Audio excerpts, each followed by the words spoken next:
This episode of We Are Libertarians is brought to you by Audible.com. Enjoy one free audiobook courtesy of We Are Libertarians. Choose from more than 100,000 audiobook titles, including works by Ron Paul, Walter Block, Murray Rothbard, and the Cato Institute. Audible.com also has audio of radio and TV programs and audio versions of magazines and newspapers. You can get the Audible app on any mobile device or download the audio to your computer. Go to audibletrial.com/WAL or head to WeareLibertarians.com and find the link to get one free month of Audible today. Welcome to We Are Libertarians for this week. I am Chris Spangle. Over there on the other couch is Greg Lenz. How are you doing? I'm doing well, Chris. How are you?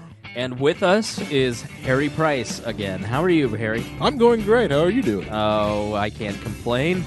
I'm going to try, though. That's what this is all about, right? Yeah, libertarians complaining into a microphone. This is what was the meme that we posted on the Facebook page the other day that made me, Libertarians are like Greek gods. Was it that one? Yes, they are. They do nothing but fight amongst themselves and nobody believes in them. Yep, no one believes in them. Oh, that was a good one. Ha-ha, comedy. So, Harry, thank you for bringing offerings, by the way. Harry... as we all know, I am trying to lose weight. I'm on a diet. And Harry apparently did not get the memo. Because no, I'm sorry, I don't. He walked up into my crib and said, walked up into my house and said, hey, you want some Reese's Peanut Butter Pumpkins? I said, sure, yeah. Would you like some diabetes? I said, oh, no, I'm okay, actually. He's like, I'll just go grab one. It'll be all right. Comes in. This is a box. It is 36 1-ounce packages. This is 2 pounds of Reese cups. How much did that cost? It fell off the back of a truck. I mean, these are the this is like Sam's Club candy. Where'd you get this? It fell off the back of a truck, and let's leave it like that. It fell off the back of a truck. It looks pretty good for falling off the back of a truck. Did you bring hot items into my house? It fell off the back of a truck. Is this hot? It fell off the back of a truck. Oh, I nice. work by my trucks. goodness. Stuff fall off once in a while. Greg, I'm getting quite the thrill. This is like a crime. Hot candy. Listen to the rapper. That's what the listeners tune in for. Yeah, good rap. There we go. It's the ready to Reese's go Peanut in. Butter Cup opening, unboxing. All right, I'm going to make sure that these are like the Halloween candy. delicious. Does it taste better because it's stolen? Whoa, whoa, whoa. Falling off the back of a truck. Because it was discovered? It's Exactly. Founders keepers. Mm-hmm. It's got high fructose corn syrup.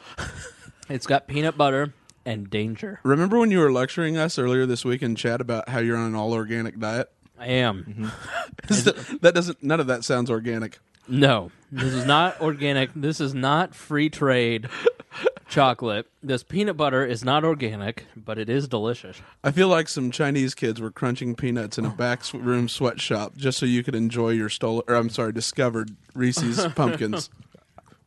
I'm not really sure it's peanut butter, but yeah. Harry, well, it's going to be tough to do a podcast now that I've got peanut butter in my mouth. I feel like Mr. Ed.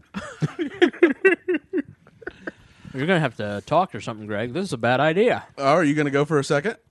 Of course. All right, there we go. I've got 36 to get through. We should bring these one next time Maya comes on. Here, eat some more. Your enthusiasm is incredible over there. Maya's not happy.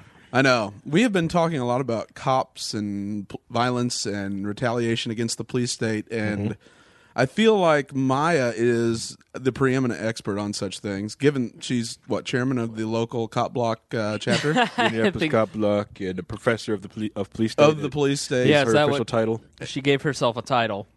And instead, she's not here. Nope. And wasn't here on the last one. Here's what Maya writes on my Facebook wall. Do you have a podcast which talks about the police state and does not invite the resident police state professor to said podcast? That's a weak Maya impression. It needs more shrillness, More shrillness. more anger, more violence. Cis hate. Yeah. and pink hair. So, actually, I'm trying to talk Maya and Harry into doing the next Weird Libertarians, sans Greg and I, and talk about Gamergate, which I have no idea what that is, but maybe somebody in our audience knows and would be interested. And then on top of that, get Maya's opinion on Ferguson and the police state. I'm sure it'll be very, very, how should I say this, reasonable. She'll be well balanced in the issues of balancing the police state and the rule of law and citizens' rights. I don't know what Maya's going to say, but let me just say this right now, okay? Maya's my friend, and she scares me a little bit. So when she wants to do a podcast, I let her do a podcast. But that does not mean that I agree with anything she's going to say. I'm doing it because I'm scared. Okay? So if you listen to the next podcast that does not represent my views or Greg's views or probably Harry's views, and Maya can do that one by herself, then our voices aren't on that. I'll be like, she just stole the equipment. I don't a non-consensual podcast, if you will. She's raping my RSS feed. Yes, she is. Oh, I'm sorry. We shouldn't make rape jokes. No, that's insensitive, Chris. Trigger warning. Yeah, that's Bill Cosby's job. Could there be a bigger scumbag on the planet than Bill Cosby? Other than, like, maybe whoever the new Saddam Hussein is, Coney? Maybe Coney? Joseph Coney. Joseph Coney, maybe? Another black person. Nice. Good job. Oh, God. Newt Gingrich. Hey, okay, yeah. I can say those sorts of Gingrich. things. We're friends, Harry. Yeah. You're my racism insurance. What was that video that I posted? Joe sent it and put it in chat. And what it is it's a comedy troupe that's coming into town soon, and they released a bit called Racism Insurance. Oh, and you got to see it. It was basically like the State Farm commercial, or where is it? Which insurance company is it? Yeah, State Farm. Yeah, State Farm. Yeah, you could like call the ferry of insurance, and it was his racism insurance when he was being offensive to about every African American black person he met. It is Dear White People is the Facebook page. Here. Dear white people. Dear white people. Dude, but you don't act black. What? What I mean is, like, you don't act all, like thugged out. So all black people are thugged out? Man. Oops, I was racist. Black guy, come here. How can I help you? I was trying to bond with my black coworker, but things got racist real fast. Hey, man, he's all right. He's a really good guy. What he meant to say is that he finds it extremely refreshing that you managed to somehow defy racial stereotypes, remain your own person, rooted but not bound to the black experience, which is culturally astonishing for him because he comes from Milwaukee and his father's a redneck. He said all that. He's cool, man. He ain't got a mom at the house all the time, man. Eat, plays, food. Love her. It's good food. It's a good guy. And then there's a payoff at the end that's just priceless. Oh, it's great. Another piece of comedy that I thought was just hysterical was SNL last night. We're recording this on Sunday the 7th, December 7th. Yeah, it's 7th. This is a podcast 7th. that nobody will ever forget. It's one that will live in infamy, and not because Harry's here. So Al Sharpton was on SNL. It was the cold open, and here, let me play a little bit from last night. It was hysterical. Was Dubois. Excuse me, dubious. Now, all over the country, there are protests. And for the first time in my life, everyone agrees with me. Folks are high-fiving with me, inviting me places. This must be what it feels like to be Beyonce. What the hell is going on? Last night, I was sitting in front of my TV, and I found myself saying, "You damn right, Bill O'Reilly. I'm all messed up." So, very funny. Very funny indeed. So, Kenan Thompson. And then the Jay Farrow, who I think he has Eddie Murphy caliber to him. I think once he finally kind of breaks free from SNL, when he can finally get on a sketch, they're finally writing for him a little bit. I mean, he's brilliant, and they never write for him, so... I feel like he needs to find that. He probably hasn't developed a relationship with that writer that'll take him to the next level. That seems to be like everyone, when they break off and do the movies, there's always that writer that breaks with them that actually, develops the character. His Obama is just light years ahead of Fred Armisen. Oh. So good. Part of me, though, laughs just looking at Fred Armisen pretending he's Obama. Like, that's just funny. Even Fred Armisen, I heard in an interview, he's like, it's ridiculous that I'm Barack Obama. It's ridiculous. Yeah. It never should have happened. That's my Fred Armisen impression. You were killing it with the impressions today. Thank you, yeah. Can you do a Cosby? Oh, God, no! You! I'd like the pudding my thing where it don't belong. Oh, could we watch where your hands go when you do that? Oh, I do have my hand underneath. I'm touching while I was doing the Bill Cosby you went impression. Full Cosby, my friend. when I was doing that impression, I started scratching my behind, and I shoved my hand way behind. That didn't make everybody uncomfortable. Well, This is starting well. So, this has gone well, as usual. So, next episode, hopefully, Maya and Harry will do an episode for us, and we disavow it. I shouldn't even publish it, but Maya has an interesting point of view that, even though we don't agree, here's what we do here, we Libertarians. If you're new to what we do here, we don't all agree with each other. And we all don't presume that we know everything, except for Maya and Creighton, who you'll hear soon enough. Who would make an excellent podcast. Yes. Would it ever be possible to get it to happen is another thing. But has it never happened? no, but I mean just the two of them. Oh, no. Researched up, ready to go away. Yeah. Never going to happen. Pick a topic and just let them go. So gender roles. Yes. So herein, just to kind of refresh you about what We Libertarians is, we are a group of about half a dozen to a dozen at any given time. Hoosier millennials. We're all libertarians, but we're different types of libertarians. You know, Harry is more of that arch conservative, I would say. Not any longer. Not He's an anymore. anarcho. More of an anarcho-capitalist now. I or- went to Pork Fest and I kind of just swing straight over. Okay. Yeah, but- Greg was a scumbag Republican who now is like quoting Rothbard all the time. I mean, he's fallen off the to the point. I'm a that crypto-fascist libertarian. He's now making like anti-cop memes. That's how far he's come. The last, there's that point where every libertarian they start becoming libertarians because of economic issues if they're former Republicans. So they're kind of like. I'm going to become a libertarian because I'm down with the economic side of it. It just makes total sense. But that whole police state, anti-war, I just don't know if I can buy into all that. And then all of a sudden they're on a podcast and I see one dog get shot. I'm issuing a fatwa against all cops. Yep. I've had to say to Greg, you sound like Maya. Oh, I was livid on that one meme I had made of Palanteo, the officer, where I put a pig's nose on him. Yeah. And then wrote that sign. And I felt a little bit bad after I read it because it was written in an angry moment. But I was like, you know what? He does love Ed Hardy T-shirts and Nickelback. He's totally that guy. So No, he knew Creighton- Nickelback. Oh, man. It's a whole nother level of hate. Creighton has been over the last year and a half, 2 years, gosh, almost, at YAL, working for YAL. He's definitely more of your Rand Paul supporting Republican libertarian. Then there's Gina, who almost came tonight. We almost got Gina back, who's more of that left-leaning libertarian, still kind of coming into it from the left and doesn't really know. She knows all the Democratic talking points, but she's kind of coming at it from the opposite way that Greg did. I'm somewhere in the middle. I'm pragmatic. At this point, I'm a little more I just don't care as much, but definitely become more and more anarchist. And then there's Maya, our resident libertarian flamethrower. She is the extreme.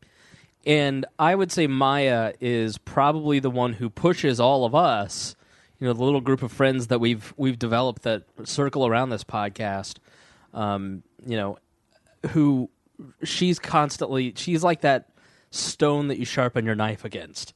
You've got to try and refute her, and if you can't, you just relent at a certain point.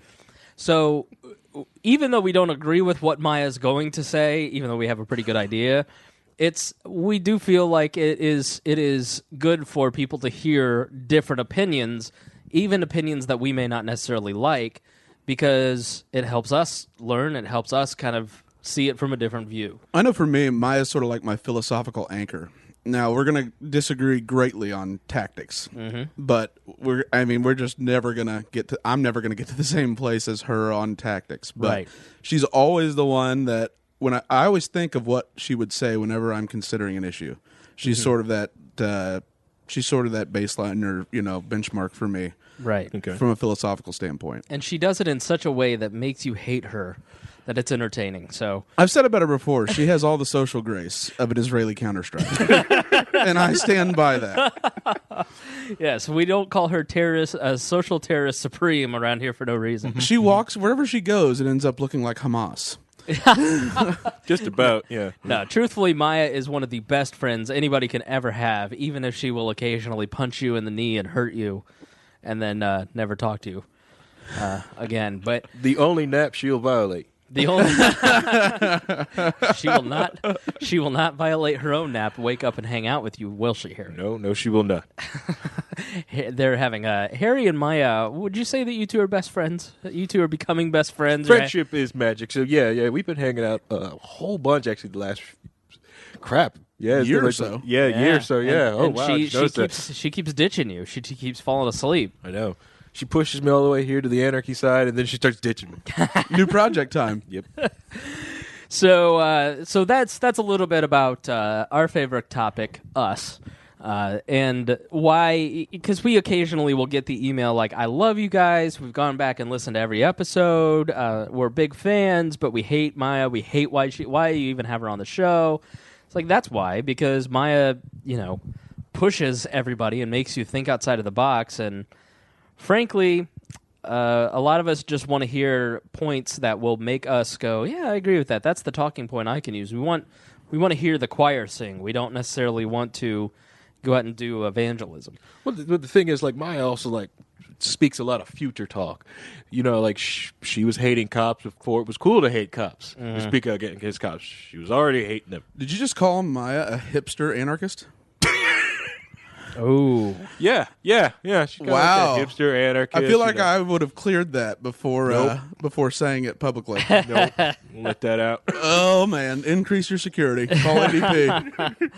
That's okay. I've got the BSSID of her cell phone, so if she gets close to my house, it just I've got a computer that'll tell me she's close. Basically, you have an ankle bracelet on Maya for your own protection. Yeah, I'm only scared if she doesn't have her cell phone on it. Then I'm like, oh, crap. All right, here are a couple letters people write on our Facebook page, and then we'd like to occasionally read your letters. So if you ever have a question for us, if you want to hear a topic suggestion or just, I don't know. We've asked people, since we went on a long hiatus this year due to my various personal catastrophes. Improvements. Like getting up early or getting divorced. Yeah, definite improvements. We've asked people, if you're going back and listening to the whole catalog, you can start at 1 and go forth. Our good buddy Ryan Connor, our only Twitter friend, the only person who tweets back at us ever, writes, after going through all the backlog since you asked, a few notes. Spangle is less gung-ho about the LP. Number 2, Lenz has come for Ryan. Get a refund from college. What are you doing in this letter here? Lenz has come for philosophically to libertarianism, even if he is still a pragmatic incrementalist. So you have come far, philosophically, to libertarianism from whatever bastard child you were before, is what Ryan was saying. I'd like to call it neo-Cheneyism. Yes. Ryan, number 3, Ryan writes, Maya hates Greg. It's true. I'm a very hateable person. Number 4, after seeing Creighton in person, I have no idea why Galt thought it would be a good idea to try and hit him. That's very true. That is very true. Yeah. Creighton works out, and back at, I think it was like episode 29-ish, I think it's labeled The Fight. After that episode, Galt swung at Creighton, and that effectively ended the trio of the first 30 episodes of me, Creighton, and Galt. And then Galt eventually stopped coming in. We're going to try and catch up with him. But yeah, Maya, I don't think Maya hates anybody. Maya hates everybody, but she doesn't hate. I've never really heard her I don't know. She just goes, whatever, you're not worth my time anymore. Not necessarily, I will destroy you. And yes, I am less gung-ho about the LP. I would say that having worked for the LP for 4 years, living, eating, breathing it, I think when you are that involved in something, you kind of naturally just need a little bit of a break. And I'm definitely in that season right now with politics and not libertarianism or politics or any of my beliefs necessarily, just about how gung-ho I am about being politically active. Because I was so politically active for 10 years, I would say I'm more fired up and more philosophically closer to anarchy than I was a year ago.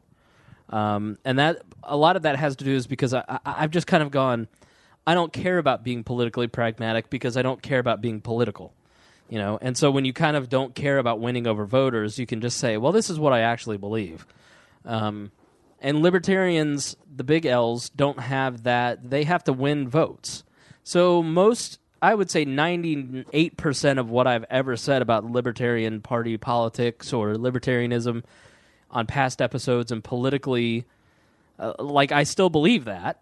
I still believe that the Libertarian Party is the best vehicle, that we need a third party. It makes perfect sense, but I definitely am less gung-ho because I'm just at a point in life where I don't think that most of our society or any of our society at this point can be fixed by government. You know, most of our problems are spiritual issues, they're issues of the heart, they're issues of economics, they're issues of the government being too involved, they're issues of us not seeing others as human beings and being too barbaric. Mm-hmm. You know, the government can't teach you to see another human being as an actual human being and not just another statistic, for instance. It goes the opposite way. Yep. It encourages that worldview that Eric Garner isn't a man, that a cop is good because he's part of the state and the state is good, and so therefore you need to default to the position that the cop was right and the black criminal was bad. Right. You know, when really our first default as human beings should be like, wow, somebody got killed? That's horrible. What happened? Exactly. You know, as opposed to, well, the state's right, so prove that the fact that this guy did... Right, the state's right, and some guy died. Well, that's 0.04% of incidents that happened that day. Well, if he wasn't doing anything wrong, he wouldn't have been killed. Yeah, if he hadn't argued with the cop, it's like, yeah, okay. Well, guess what? We're all one bad traffic stop where a cop who forgot his coffee that day from being in Eric Garner's position. And Lord knows Italian inner city cops don't have hotheads or anything like that. Yeah. So I definitely look at that and you know, I just kind of feel, I don't feel hopeless. I don't feel like the Libertarian Party is a waste of time because I see the value in it. I just sort of look at it and go, all right, my effort can best be done by doing this.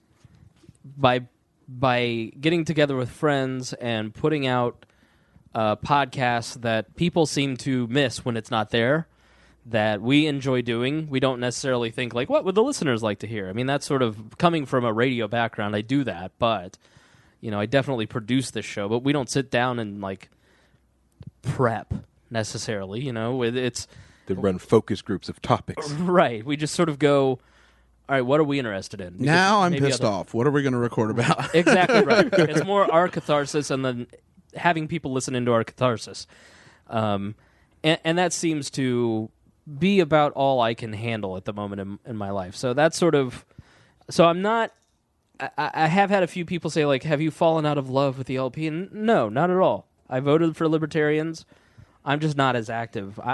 That may and probably will change at some point down the road. I donate monthly to my local Libertarian Party, not to the National Party because they're a disaster. Travis Week, whichever, writes, today is a new documentary. There is a new documentary called Rise Above the Mark. So check out Rise Above the Mark, as Travis suggested.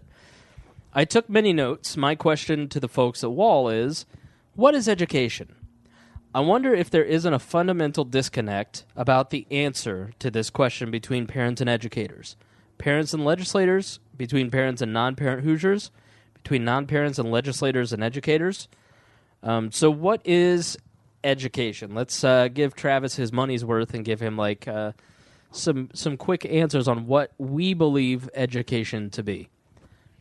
Greg? For me, it's a process of self-discovery. I think too often education in our system is thought of as programming, essentially putting in a piece of software into a child. This is the framework and conceptual framework with how they analyze issues, how they think about things, what's the proper way to think about things. And I think I've always been like a fan of the ancient Greeks, so Socrates, Plato, the Academy. And that was much more a process of self-discovery and self-knowledge. And I think that's really the only way you can ever learn and feel comfortable with how you've arrived at your conclusions. Otherwise, you're basically just a parrot. You're repeating what you've been taught over the years. And so for parents, I get it. there's a system in place. You want your kid to be successful. You want them to grow up, have a job, 2.5 kids, house, all that stuff. But at a certain point, you're doing your child a disservice if you preach adhering to authority, never challenging, never questioning, never arriving through critical thinking at your own conclusions. And until our system of education more resembles something along those lines, we do, to an extent, become kind of worker bees and supporters of the state. Yeah. Yeah. Harry? That makes sense. That is because to me, it's always been like the difference between education and learning. Like educating someone or teaching someone how to learn for themselves. I've always was like when I was going. I'm an IPS survivor. I went to IPS. Yay, IPS! Indianapolis Public Schools, the largest school district in our state, not well regarded as a institution of higher learning.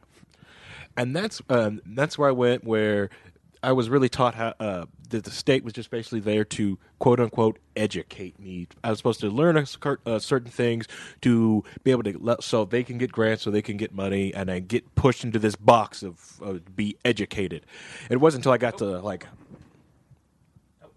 I was waiting until I got to like the part of high school when I learned that I could actually learn myself. That I actually, the stuff that I was learning on my own free time was educating or making, basically creating better paths for myself.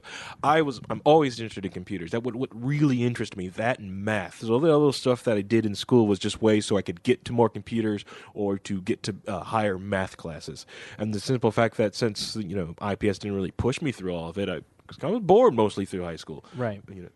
But so I see all kinds of kids like having that type of problem because just like what Greg said, it's like I found out who I was. I'm a computer guy. I knew who I was, and the school was trying to push me out of that box. It was like, no, do this, go to college and do this. It's like, no, I want to work on hard pieces of technology. This is what I want to work on. Oh, absolutely. It's why swim against the grain. To what purpose? Like, is education about shoring up weaknesses, or should it be about improving strengths? That's something I never understood. Like, I get the idea of the well-rounded individual, but to an extent, I feel like once you love to learn, you're going to start learning about other subjects because you want to know, as opposed to, gosh, I don't want to read that. I have to do this tonight. Why do I have to do this? I'm never going to do this. Right. Yeah, and that stems out of the idea. I mean, I finished selling off my books today, and I was showing the guys what's left, and I have the 5-foot bookshelf from 100 years ago. It's a 100-year-old set that my grandpa had and that my grandma recently gave me, and it was edited and put together in this compilation in 50 volumes by the dean of Harvard at one time. And he basically did it for liberal arts students and said, this is everything that the liberal arts student needs to learn to be well-rounded. And, it's all the classics, the Greek classics, the Roman classics, the, historical and religious scriptures. And the Harvard classics is definitely that notion that you should be well-rounded, that liberal arts, you should know a little bit about everything. And we've kept to that, but now it's gotten to the point that public education is rote memory. And so the best way for a student to learn the liberal education that they need, it's just to memorize stuff. And you just become a robot. And education, in my mind, is more... learning is individual, education is institutional. And educational institutions should be about empowering individuals to learn, to become creative thinkers, to cultivate that love of it. To build a support structure, a framework for helping individual students grow and find out what they're good at and foster that. Yeah, you do need to have the basics of algebra. I need to know the basics of algebra, not very much, but just to function in life for things like budgeting. I don't need to know calculus, not for what I do. And I really, for the first time, was taught how to think critically, to be a critical thinker in college. K through 12 was rote, boring, did not empower me to learn. And that to me is what education ought to be. I think the Montessori model is great. I think a lot of what's happening with unschooling and other out-of-the-box Peter Thiel's Genius Fund. quasi... Khan's Academy, Yeah. edX. Yeah. I've been redoing the Linux course in edX, and I'm finding stuff through Linux that like wow, I've missed that. Yeah. And the internet has destroyed all these major institutions. It's destroyed movies. It's destroyed music. It's destroyed, the News. the news. It's destroyed all these things, and there are just Old hat stuff. Yeah, there's a couple institutions that the internet has not been able to destroy: government/politics and education. And you don't necessarily want to destroy education because that's, there's kids involved. We got to do it for the children. But you are seeing different approaches start to take place. And, if you go and watch something like Waiting for Superman and some of the other educational documentaries, you see in black and white, in a well-presented form, that the modern educational system does not work. Well, ours was based off of the Soviet model. It's a little-known fact. And what bothers me is originally the intent, even go back to the founders of publicly funded education, was to promote citizenship. How can you maintain this republic if you don't have an informed citizenry? That's been abandoned a long time ago. Civics is hardly included in any curriculum whatsoever. Most kids couldn't even tell you what the legislative bodies are once they graduate. 52% of Americans don't know Joe Biden's vice president. Right. So Does Joe Biden really know he's vice president? Let's be honest. I think he can't wait to remind everybody every room he walks into, Yeah. So I just look at it and say, well, what was the original intent? We're clearly no longer there. So now what has replaced that? And it seems like publicly funded education has purely become employment because they're so afraid what would happen if the teachers unions actually got broken up and schools were privatized. That scares the hell out of every public union in America. Right. Yeah, you see that happening here in Indianapolis with with people attacking the charter school, like, oh, look, they're getting bad grades. I can't educate these kids. And a lot of the public school teachers like, see, they need to go back to public schools. Like, those schools were failing. The difference between this and the charter school is getting shut down because it's failing. Right. Kids have to move to another school that's not failing. If that was a regular IPS school, it failed. So what? You don't have another We need choice. to spend more. Why do you hate inner city kids? We need to raise taxes so we can give them, pay their teachers more. Yeah. Okay, so next letter is from Jason Doolittle. I've been a long-time listener. I've eagerly awaited every new podcast since about episode 30-something, but during your hiatus, I did take time to go back and listen to back episodes that I hadn't previously heard. First impressions, since you asked for them, as a group, you seem much more focused on the philosophy and principles of libertarianism, voluntarism, and capitalism now than in earlier episodes. Politics doesn't seem as important. Maybe that's because there's not a presidential election on the horizon, or maybe it's because you, like me, have come to believe that elections are nearly meaningless. Of course, it may also be that I'm just looking for justification for my apathy, and I'm projecting it onto you. Nevertheless, you tend to use current events more rather than politics. See what we discussed earlier. Lastly, just in general, you seem more open to other ideas about how to approach the ultimate goal of self-governance than in earlier episodes. Perhaps that's simply being more confident that there truly are more ways than you could think of to reach the same place. Or perhaps, much like Penn Jillette, you simply don't know what's right for the next guy and are willing to let him try what works. In any case, I really appreciate your hard work and dedication to continuing this podcast. And I'd love to buy you guys a pizza for the next time you record. Send me a PayPal account or something, and I'll happily buy you dinner, a small token of my appreciation. Not applicable to the Harry Maya episode. By the way, I shared Rachel's story, the Rachel Story podcast, episode 92, with my wife. She's getting closer to converting from neoconservatism to libertarianism all the time, thanks in part due to your good work. If listeners want to send us money for pizza, I'm all for that, because there's a Brazzini's down the road, and that is tight.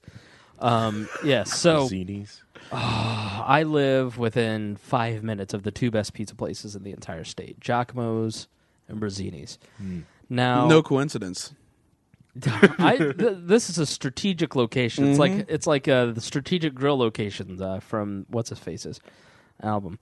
So yeah, I would definitely agree with Jason that like I said earlier, our focus has gone from the political process. Part of it was that I'm the one who kind of lays out what we're going to talk about and produce the show and kind of say, hey, let's talk about these topics. Because if I'm not interested in it, then we just kind of don't talk about it. I'll occasionally let Greg slip one in there, but Why can't we talk about abortion? Get out. Third rail. But Third rail. My Edit that out. I kid. Jason, I think, is right, where my view has shifted from we need to use the political process to reform society to now reform society on its own. Let everybody do it themselves. What do we need to, libertarianism is about tearing down the government when now my view has gone from we need to get into the government, infiltrate it, and change it from the inside to now more like let's just pretend that government doesn't exist. Let's just do it on our own, and then eventually it'll just go away. Hope Hope that they just go away. Yeah, and like forget You're about going to us. office space them. It's like, hey, it's not going to go anymore. It's like that guy or girl that you're texting with that you don't want to date anymore. You do the dip. You just throw them a couple little texts, and then you disappear after a while. Like, oh yeah, I got busy. That almost sounds like personal experience. It's happened to me a lot. Trust me. There's lots of girls that stop talking to me. But That's sort of easy to do with like the federal government, local government. They're there. They'll take your car. Right. They'll take your house. So you kind of have to participate in their system. yeah, so I definitely think that we here at the show have morphed over time, over the last couple of years, from talking about political current events and being politically interested to more like politics is irrelevant. Who is the candidate of the Republicans or Democrats doesn't necessarily mean much. But I also, I didn't give a crap about this last election. I didn't know who was running. There was no local elections. The year before that here in Indiana, where we're based out of Indianapolis, there wasn't any elections that year. I mean, 2009, 2013, and then 2017 will be just dead years where there's nothing going on. So, Right. So it kind of becomes as there's no major political elections, there's not much that you can talk about politically, and you can only talk Rand Paul worship and versus Hillary Clinton so many times. So you got to kind of, pick the major topic of the day and talk about that. Mm-hmm. Then you just see just posturing between different political parties are doing this to do before this, and then you can just sit down and pull out all the BS. The other party's doing this, but hey, 12 years ago they said this, and Yeah, totally. So yes, I would agree with Jason that the tone of the show especially shifted once Greg got here, and he's a little more interested in political philosophy than current events. Where I love current events. I just more politics, the grind of politics. Where the first season of We Are Libertarians, let's say, with Creighton and Galt, they were definitely more into what was going on politically. And then Greg, not as much, And Chris, Creighton, and I all were working for political organizations. Greg hasn't. No, I'm not a big fan of... One, I just am so bad at going along to get along. Like, Right. I would be the worst campaign worker on the planet because I would purposely go out and undermine if they ever disagreed with me. So, like, I am a nightmare to ever have on your campaign. No, that means you're the candidate, because that's what candidates do. It's like, oh, you guys spent all these hours figuring this out and putting this event together. I'm going to do exactly what I want, not giving a about what you wanted. That's a candidate. I don't like this speech. I'm going to talk from the heart. Right. Oh, those are the worst words that could ever come out of a candidate's mouth. So yeah. So I definitely think there was a time where I was training a lot of candidates, and that was sort of more on my top of mind. And I especially this year have handed more of the prep and decisions of what we're going to talk about over to Greg. So that's part of why you see. So all hatred can be pinned right. solely on me. Listen, I'm a political creature. I will take none of the blame and all of the glory. So, Harry, anything happened since we last met? Anything gone on? Anything happened since our last episode? Any big news in the world that we could talk about tonight? I'm drawing a blank here. Well, there's some of that stuff that happened in Staten Island, New York. We can talk about that. Did somebody come out with a cronut? It's a croissant and a donut mixed together. Is that what we're talking about? The big news? As delicious as cronuts are. Okay. No, it's about the grand jury's decision not to indict Pilato. What is it? How do you say his name? Palanteo? Pal- Palladio, or is it? I don't know how exactly. Wendolope? I know it's Palateo, so Palladio. Yeah, Palladio. He was Italian. So the Ferguson stuff, I think everybody kind of has a pretty good handle on it, and we didn't go too in depth last episode on it, but I think the two are definitely tied together. So as everybody is kind of coming out of the shock of there being no indictment in Ferguson for the police officer, I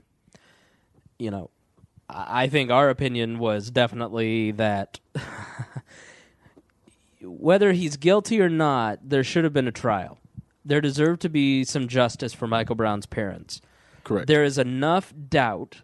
There is enough doubt either way for there to be a jury trial. And the DA there made a very politically shrewd decision. Well, let's give all sides exactly what they want, which, as you always know, is never good for justice and always pisses everybody off. He said, well, all right, well, if we do a grand jury, then that gets me out of all the political hot water. It keeps the city from melting down during a months-long trial. It keeps the quote-unquote community happy, because then there will be a jury decision, and then all the white people will be happy because then justice will be served when he's not indicted. And then I'll win my next election. Yeah. Right. It's like he forgot what happened in '92. Right.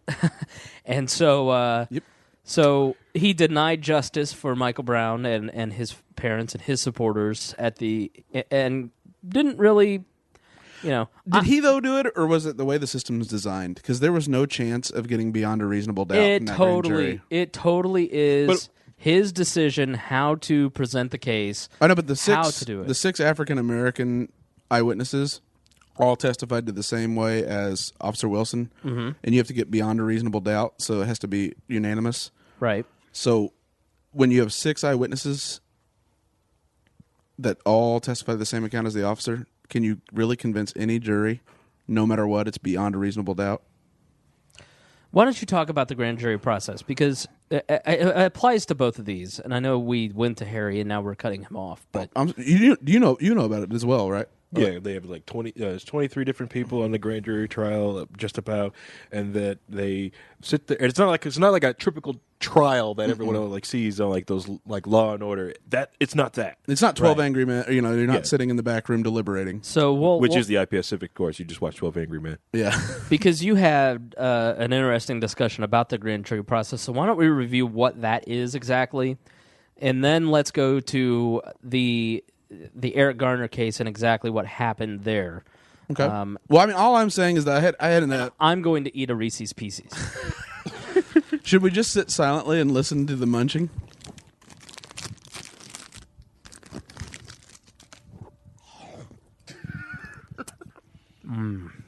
I feel like this could be like a hotline you could call. 1-800.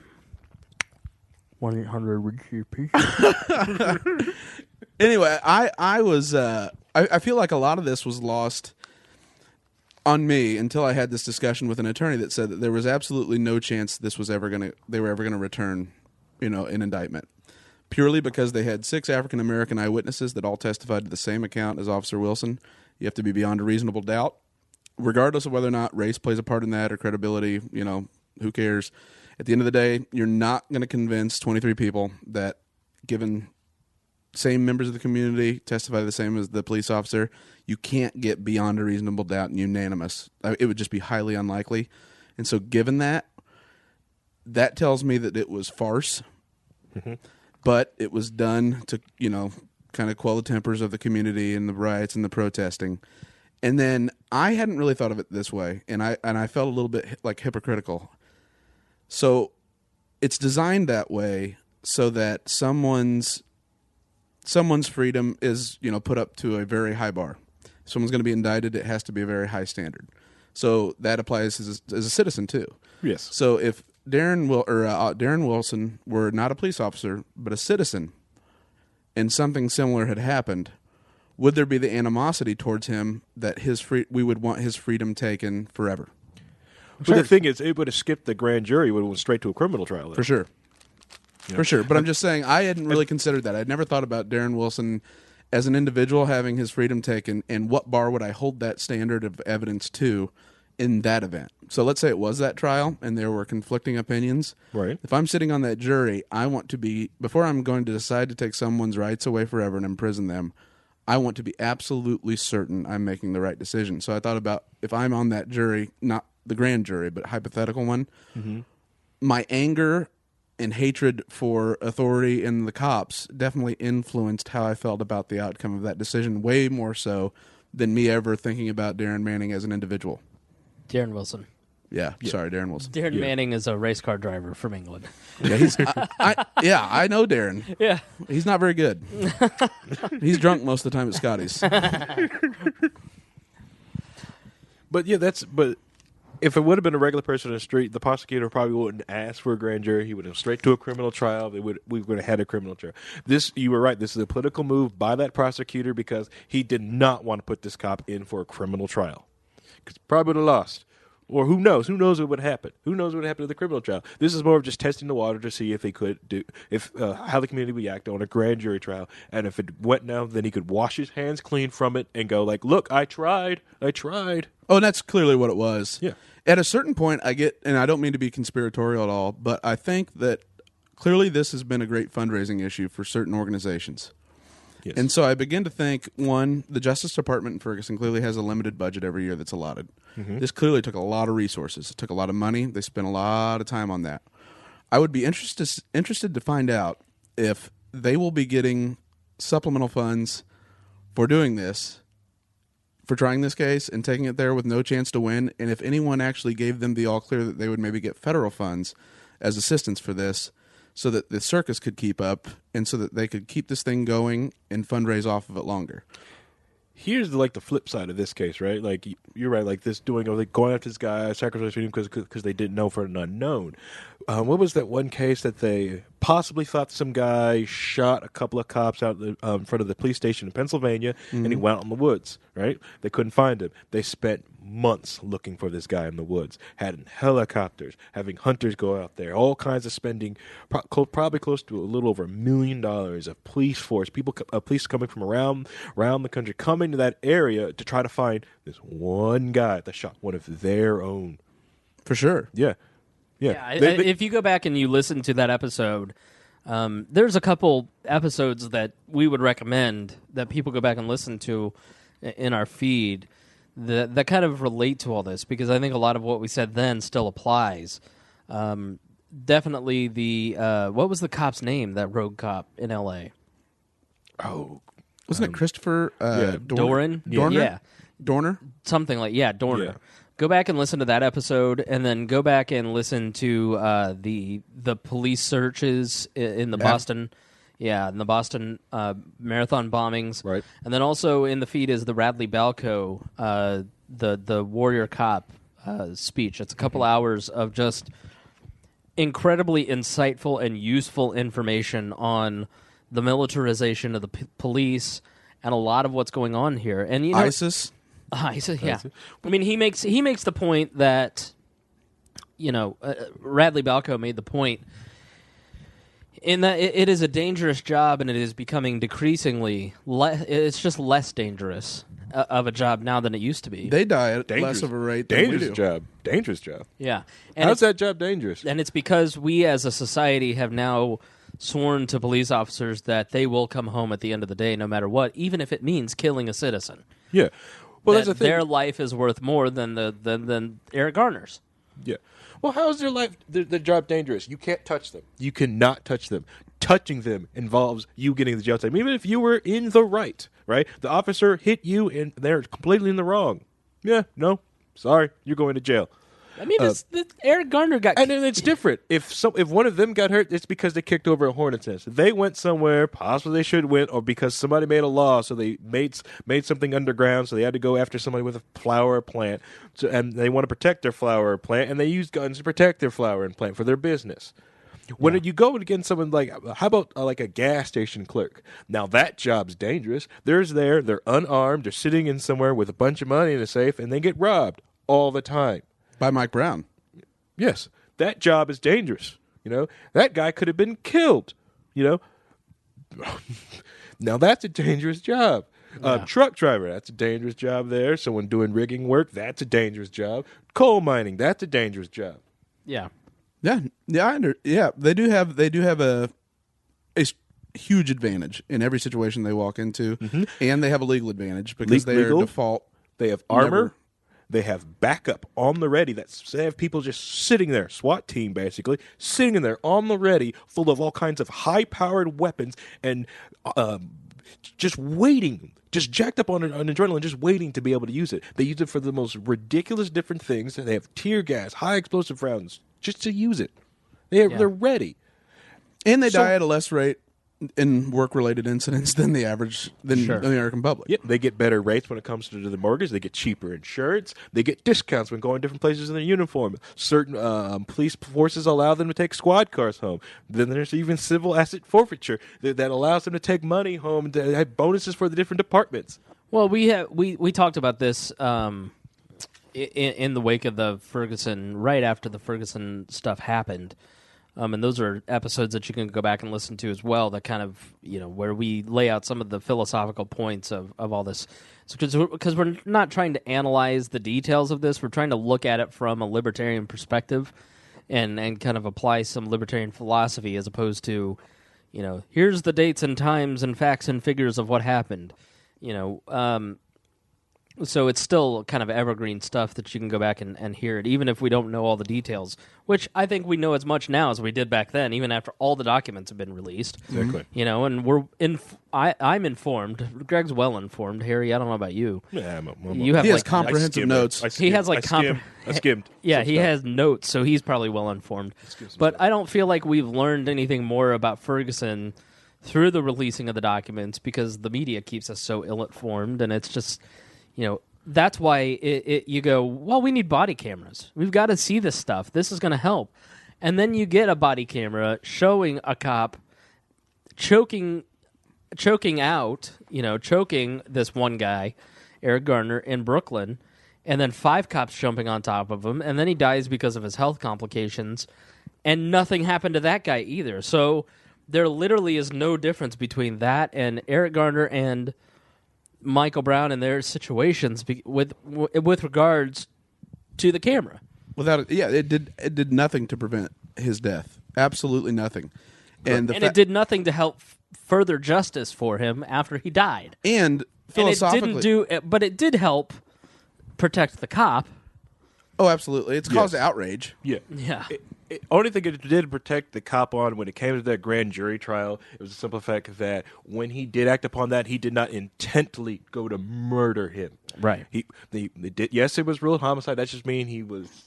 What is it? What's the term? It essentially, the homicide ruling. It's not that he was murdered. Homicide, according to the coroner's definition, means that another human being caused his death. Yeah. Correct.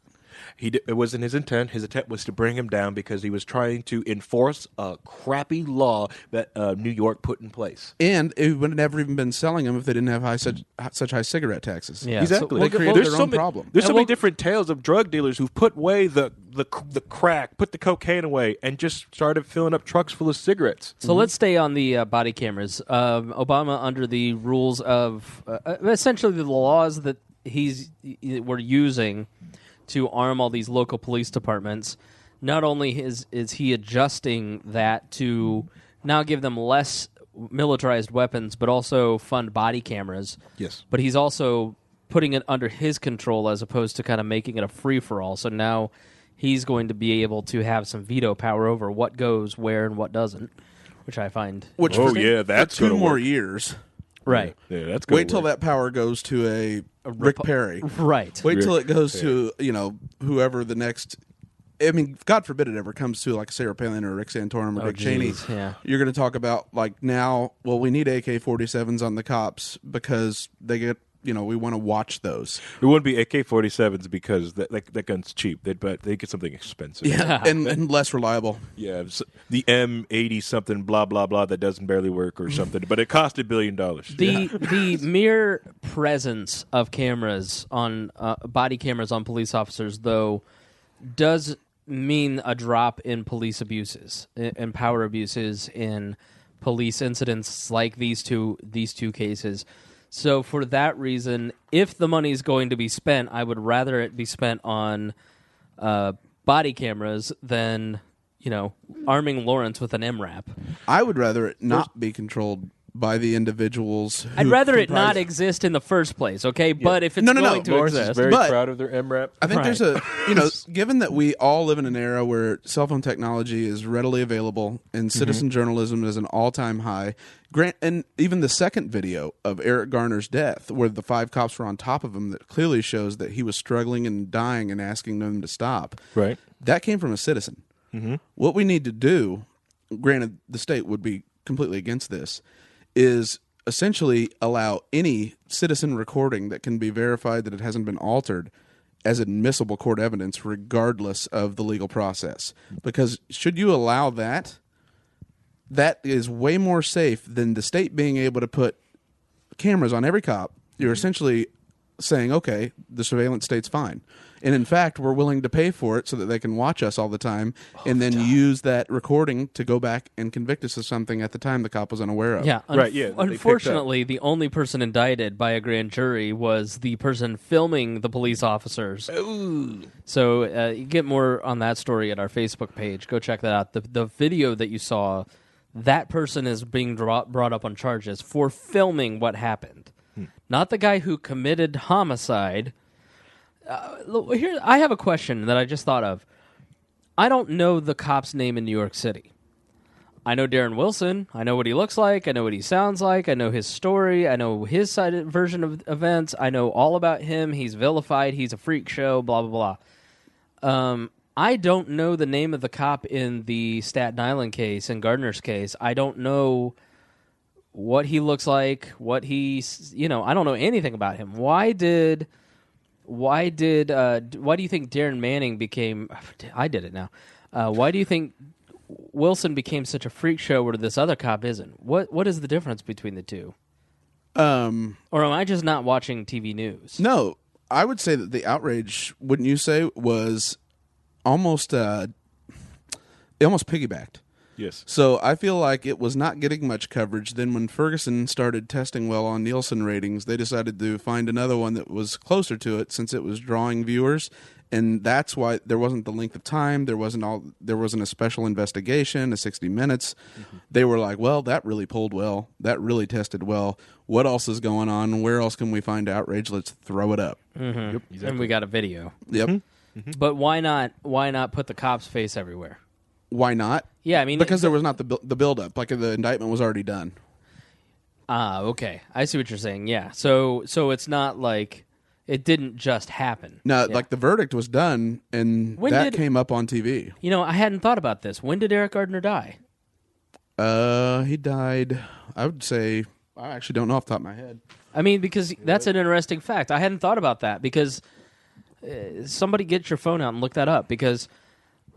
the grand jury came back, but they're all wearing summer outfits. Yeah. Listen to me. I'm so fancy. Yeah. I think that was around, I want to say August, but... Yeah, so now they've found it. So it almost has become... Your point's interesting. July 17th. July 17th. It's become now a manufactured story. Yeah. Mm-hmm. So there... Huh. Yep. I wonder if it is something that it was very... in the news in the New York City area, but not necessarily a national story. Had the grand jury gone through, I don't think that there would be the outrage. But I think because the grand jury didn't indict within a week or two after the Wilson case, the Mike Brown case, it became a hot story. So that's interesting. Yeah, there was that ambiguity. Mm-hmm. And I really do think the media was, the video, I think the civil and police state has drawn way more eyeballs than they would have ever anticipated, because really, civil rights is not something since OJ that's drawn a lot of viewers. Correct. And before, like, Mike Brown shut out, that was just another black guy getting killed on a Thursday night that most people just really didn't like. Meh, that happened. Right. He's just a dirty criminal that broke the law. You know, and that is so tax. As you talk to people, and I talk to people on Thanksgiving and family members, you know, that is just the prevailing attitude. And you, Harry, being an African American, black man, you don't like the term African American, no, because I have never been to Africa. I don't intend to go to Africa.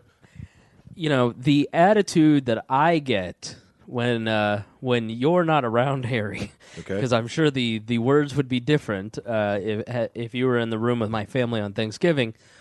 Well, Mike Brown committed a crime, so he got what he deserved. Eric Garner, he didn't comply with the officer. Had he just listened, you know, these black guys, they're all the same. They just break the law. You know, they're all criminals. I mean, how... I don't even know what my question is. I just kind of want you to respond to that mindset, because you, being a black man in America, do you find that people are predisposed to say, not just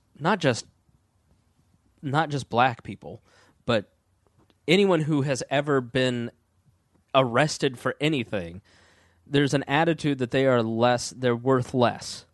They're not as valuable to society and the human race as a person who hasn't committed a felony. You know, Eric Garner's life is worth less because he sold a cigarette, and that is against the law. Right. Well, because like he's having the fact of being that outskirt minority that.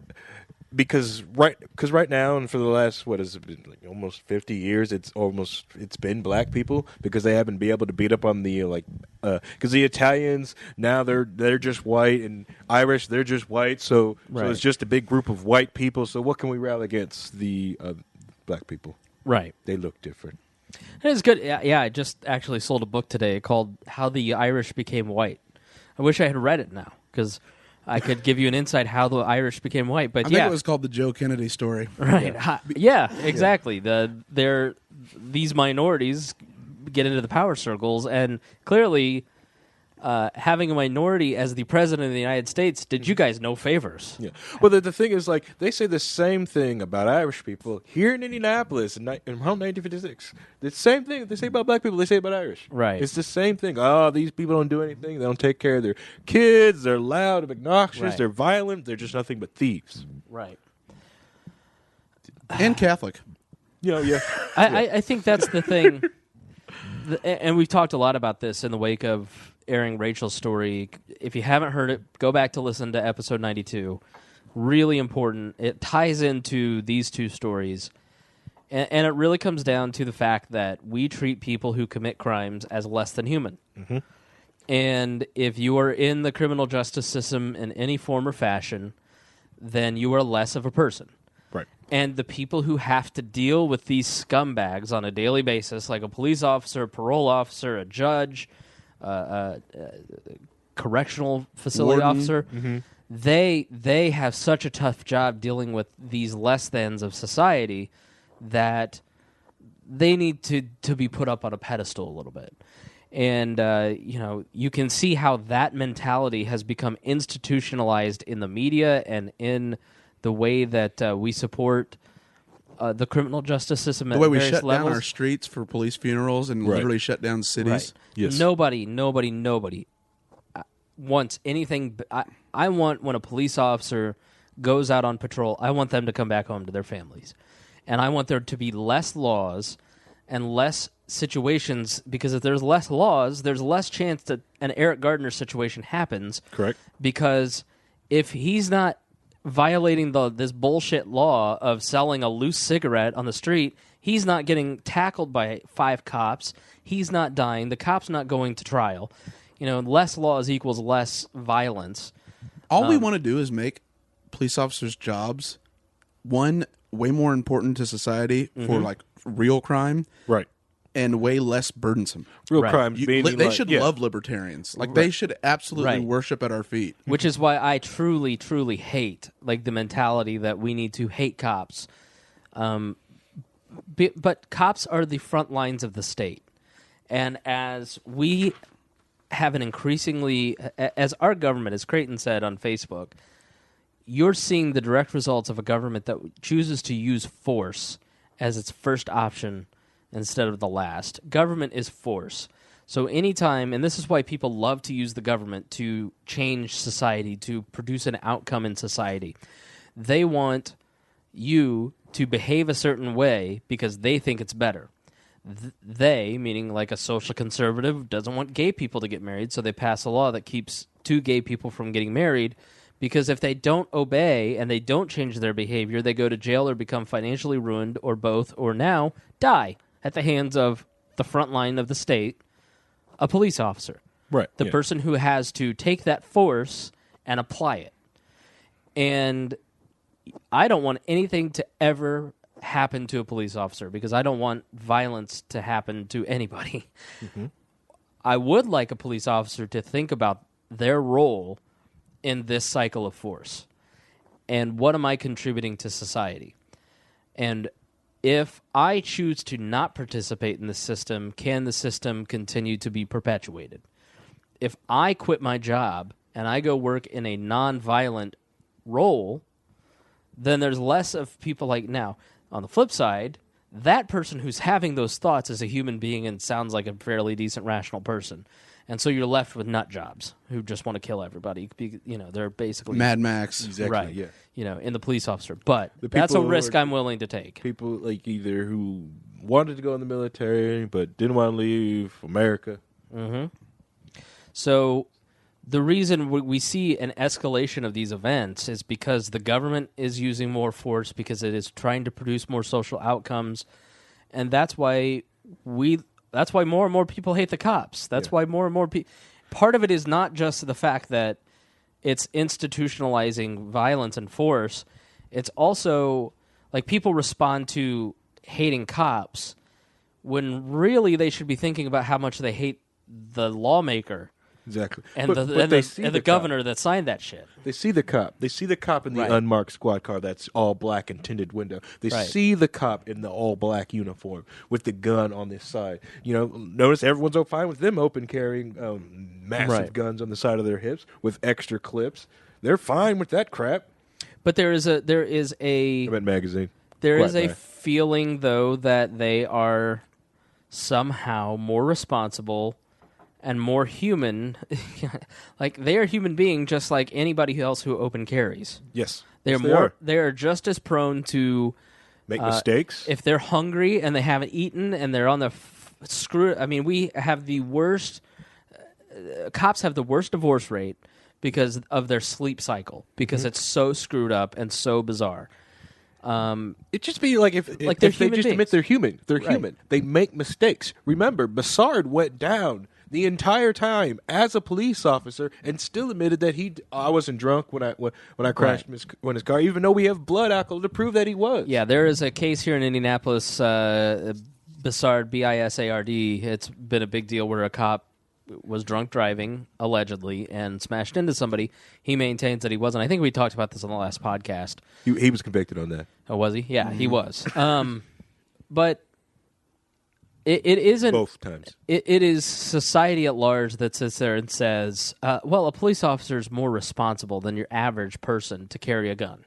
Well, let's think about that process, though, because that touches on what we talked about earlier with in regards to the question, Travis Weich's question about education is, from a very early age, our default position is to respect authority. Mm-hmm. And we can talk, people can disagree, the pluses, the minuses to that sort of, system, but we see anyone that works as a teacher, firefighter, police officer, town board, town council, as a dutiful public servant who sacrifices themselves to a higher calling so that we may enjoy the benefits of the system, when in reality that isn't the case at all. Exactly. They are better paid. Mm-hmm. They definitely enrich themselves outside the role of that office or position.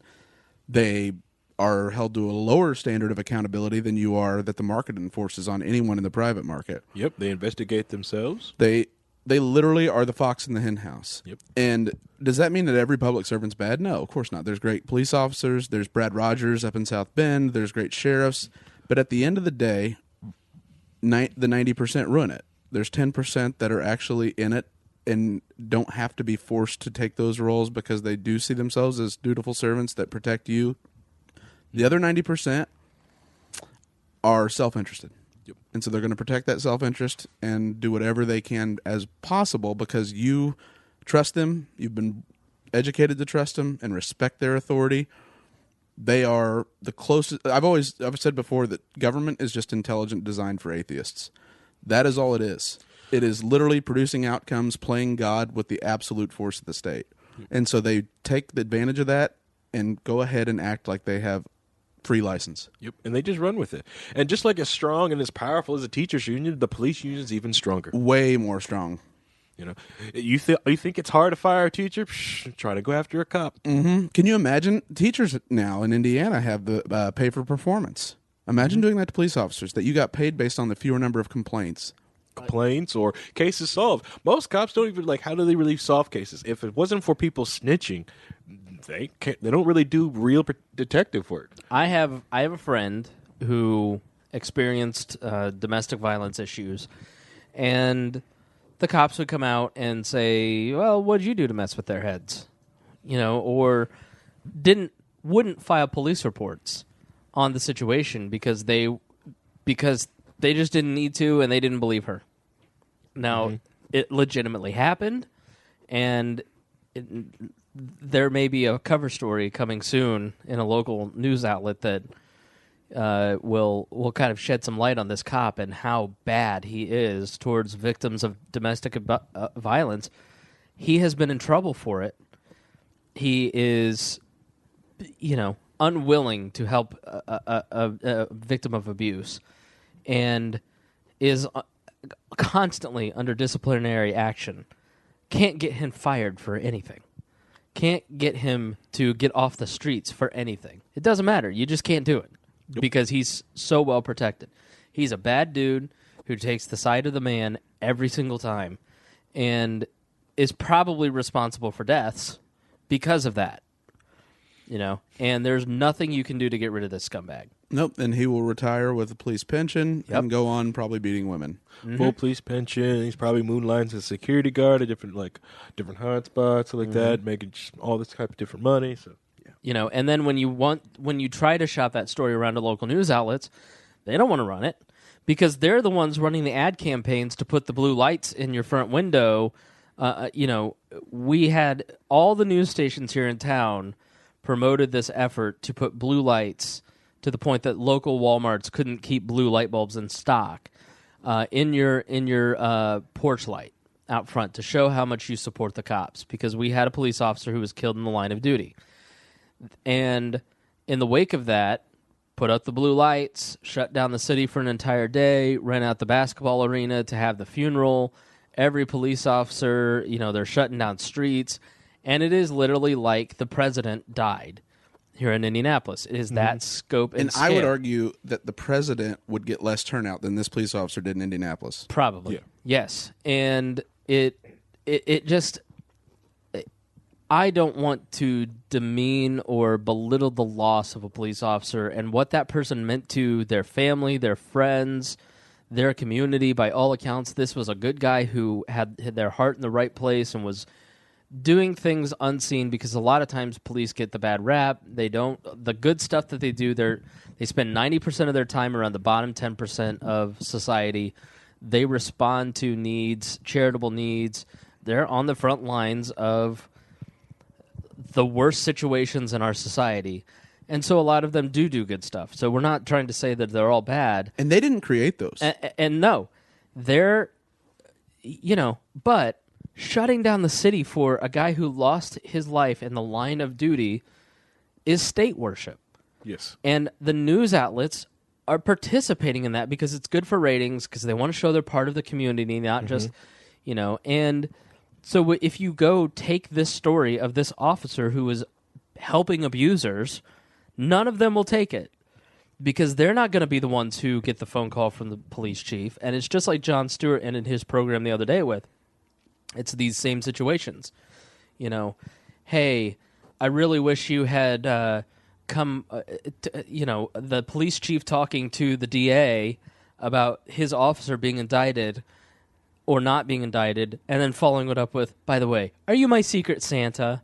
You know, the media outlets, the police chiefs, the politicians, the city councilors, the district attorneys, they're all from the same group of 200 people in the city of Indianapolis that know each other, that work with each other, and if you piss on somebody, they're going to piss on you back, and so you'd better just not ruffle any feathers or rock the boats because as a member of the media, you may not get access.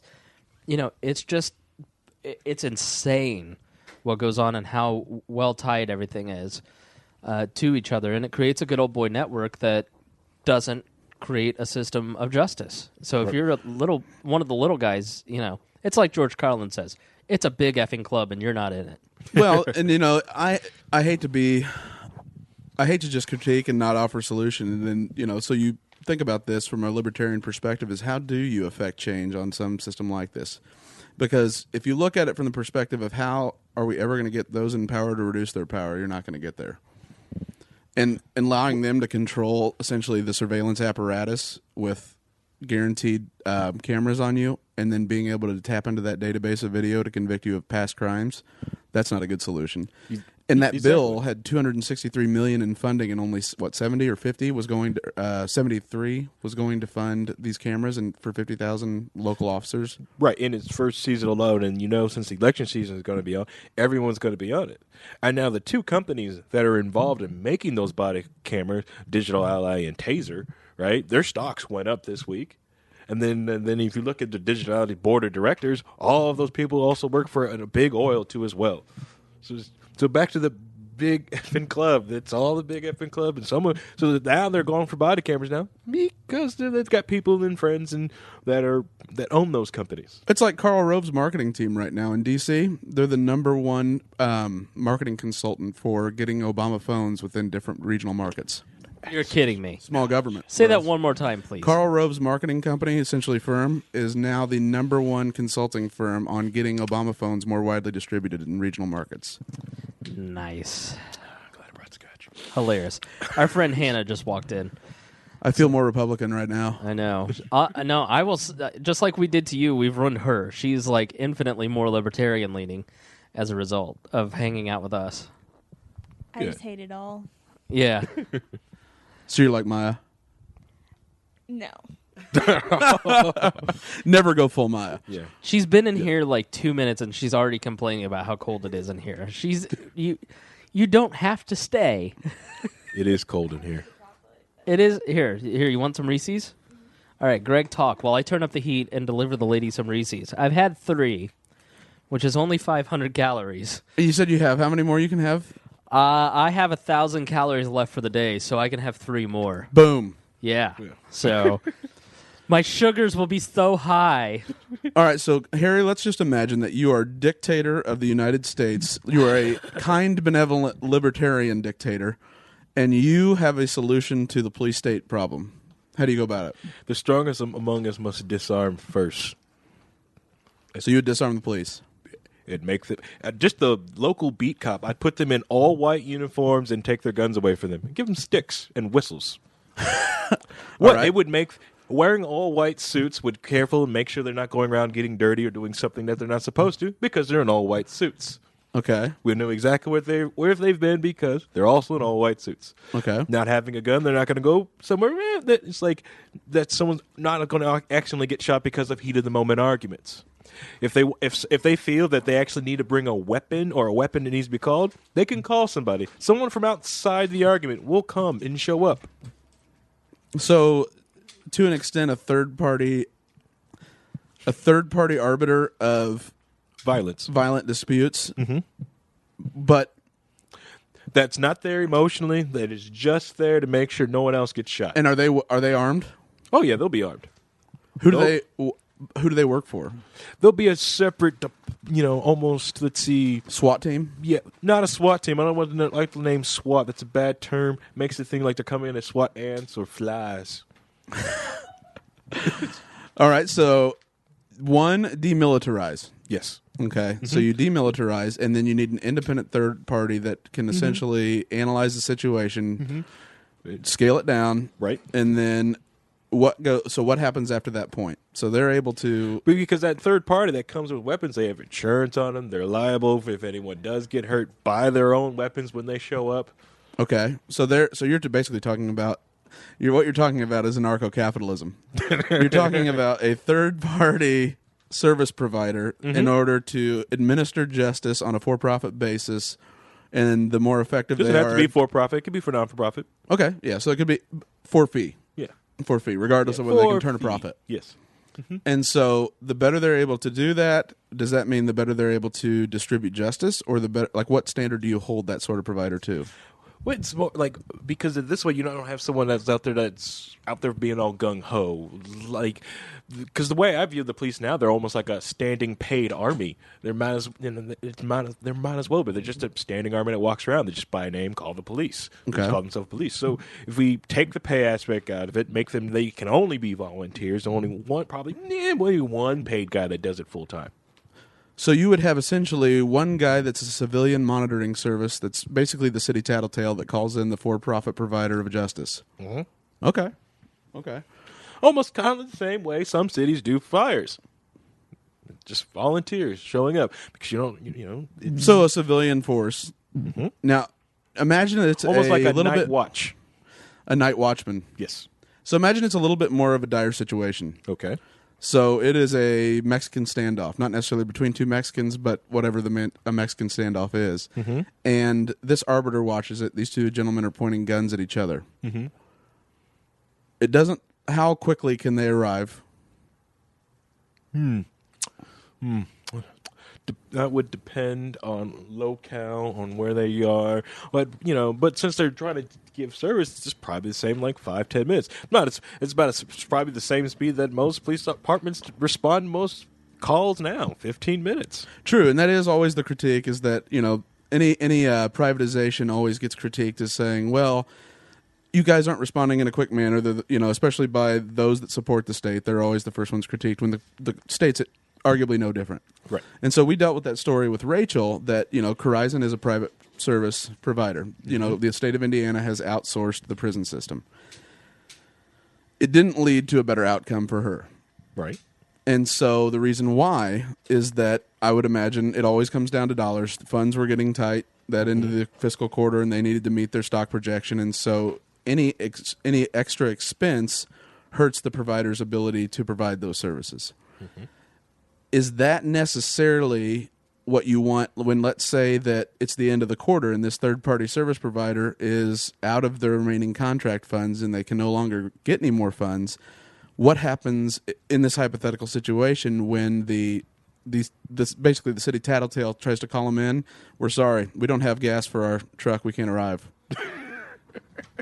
Well, in that hypothetical situation, I'm hoping maybe they could probably send out the hypothetical invoice.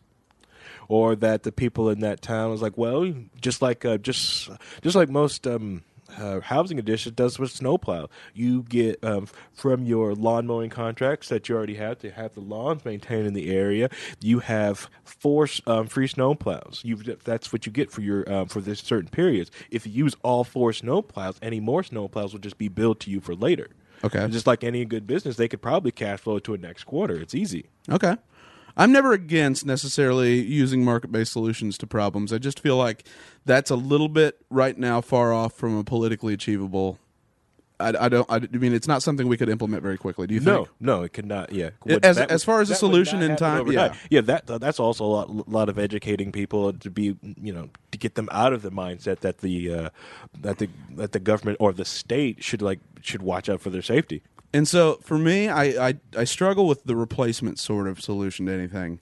I feel like anything that's much more achievable is going to be done through a political framework of how can we empower citizens to essentially to decide these types of things. So how can we increase liberty between you, I, Hannah, which is never a good idea, and then dear leader over there who's taking selfies right now. And so if that's the case, to me it looks like a much faster solution would be that anyone that has a cell phone can serve, spy on agents of the law. Mm-hmm. And that would be a civic empowerment. Watching the Watchmen. Yep, we're watching the Watchmen because from all the evidence, it doesn't prevent, cops having cameras doesn't prevent crime, but what it definitely does is that it actually stops cops' poor behavior or slows it down. Does it does. Really? No, it does. No, it doesn't. Oh, yeah, it absolutely does. All right. No, I mean, it definitely... Does it? I've got so many different cases here in these folders right here that talks about how cases like they accidentally they're all not working. They all don't work. There's a case that happened in Utah where this guy had there was the first city in the United States that the police said, 2007, all our police force got cameras and microphones on them. They all have them, right? Guy calls the cops because he got an accident, because he got a tree broke. The police come out. Let's see. Actually, I've got my notes here. Actually, I have notes on this one. Don't look at me like that. Listen, I was busy. I have a rule that when an attractive young lady enters my apartment, a fire will be started in the fireplace. So I had to start a fire. Do you have any Barry White? She has a boyfriend, but... The fire does feel nice, though, by the way. Yeah, I figured it would. Yeah. So, and then I was busy taking pictures. Yeah. All right. The guy is Mark Britt. He's a delivery truck driver that was in Utah. He called the cops because he had an accident on the road. He had a collision with a tree branch that protruded in the street. So he called the cops, put up no resistance, and then Guy Aflaeus found out they had some didn't provide proof of insurance and had some outstanding tickets. So they placed him under arrest. He politely made a single request of the captors, owing to several back he had several back surgeries and a spinal cord stimulator placed on him. Mark very slowly, carefully lifted his shirt and showed him his eye-sized rectangular lump in the lower right back. And the cop responded back, "Don't tell me I do my job," and put his hands behind his back and slammed him and shoved him in the cop car.